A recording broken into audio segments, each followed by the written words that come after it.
6.5 determinant. We are going to learn how to evaluate the determinants of higher order matrices, understand and use the property of the determinants, and use the determinants to solve the system of equations.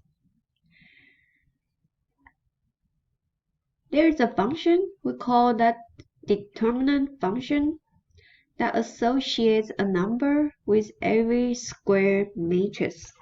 Now, when you see that every square matrix, that means you have 2 by 2, 3 by 3, 4 by 4.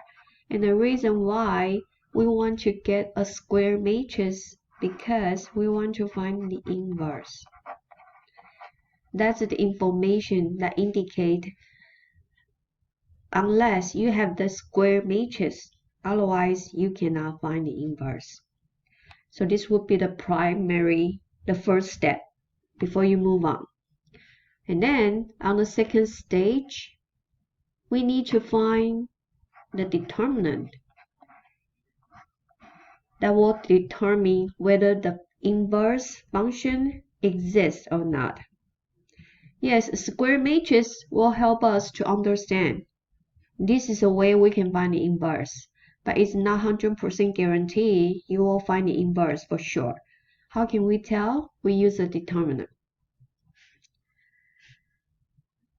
The domain of this function is a set of all square matrices. So you need to have all square matrices before you find the determinant. The range is the set of numbers. So that means the result of your determinant. Your determinant of the matrix A, it must be a number, a numerical number. It could be positive, it could be negative, or it could be 0. When a number produced comes with a positive, negative, or pi or fraction, as long as they are a real number, that indicate yes, it has the inverse. When the result gives us a 0, this number indicates no inverse. So since you know there's no inverse, you don't need to find it, right? So you stop there, you don't move on. Back then, there's no calculator. Especially when you have the 3 by 3 matrices, it takes you forever to find the inverse. So with the determinant, it will give us the very useful information. So we can do the test by finding the determinant number. And when the result tells us, yes, it has a number, then we move on to solve it, or we stop.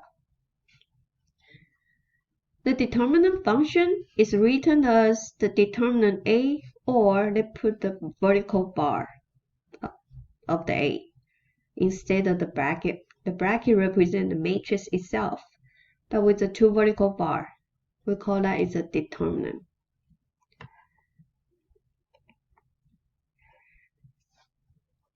Square matrix, the smallest size of the square matrix will be 2 by 2. 1 by 1 won't be a square matrix. So we start from 2 by 2. So when you have the 2 by 2 matrices, finding the determinant is very easy task to get a number occurred. We just simply to use the negative linear, right? Negative slope.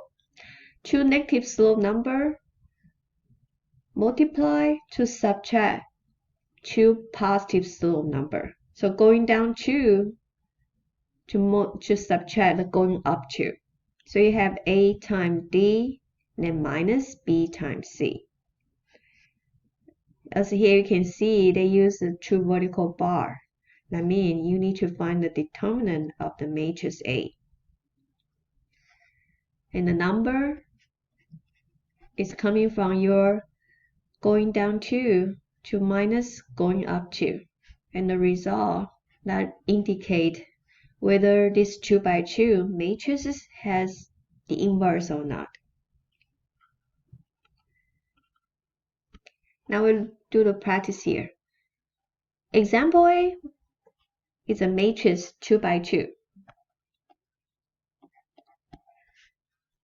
Now, it gives us the notation has a true vertical bar, so I know we need to find the determinant. So the determinant number is getting from going down 2, you multiply it. So you have 1 multiplied by 4 to subtract the going up 2, which is 2 multiplied by 3, and the result give us is a negative 2. So this indicates, yes, it has the inverse. And then we move on to go with the row operation or use the formula to find it. But here, we just need to determine whether it has a determinant or not. We do the other one. It's a 2 by 2.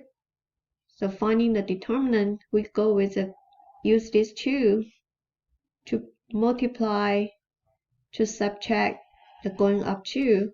So you have negative 2 times half minus 3 times negative pi. So here 2 and 2 cross out, you will have the negative 1. Negative 3 multiply negative pi, it turns to a positive 3 pi. Now keep in mind, pi is a numerical number. So when I have the 3 multiplied with pi, it still is a real number. So sum these two, that will be the result of the determinant.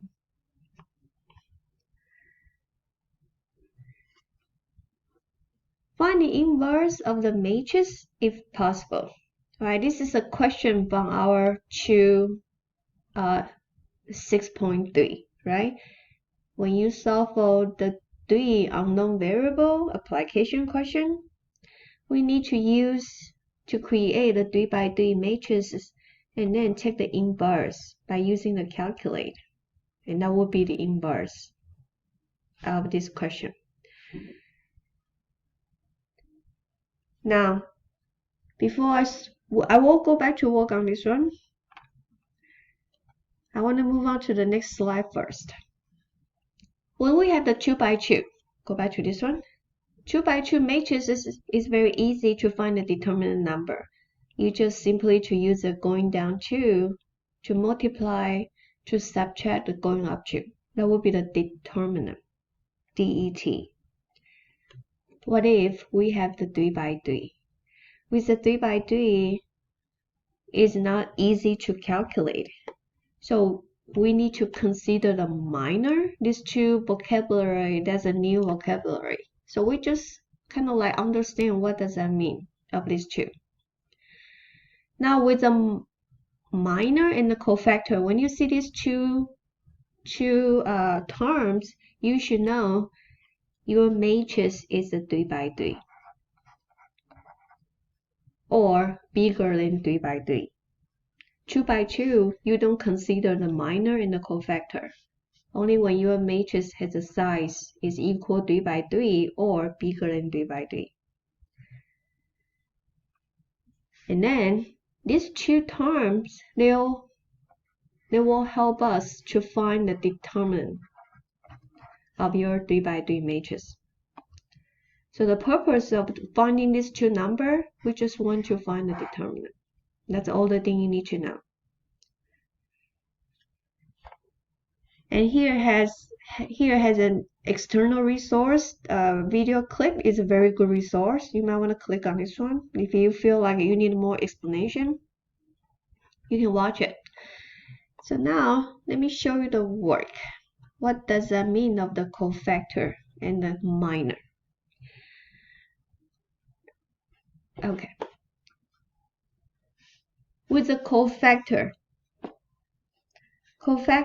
is the number you need to consider the plus minus sign.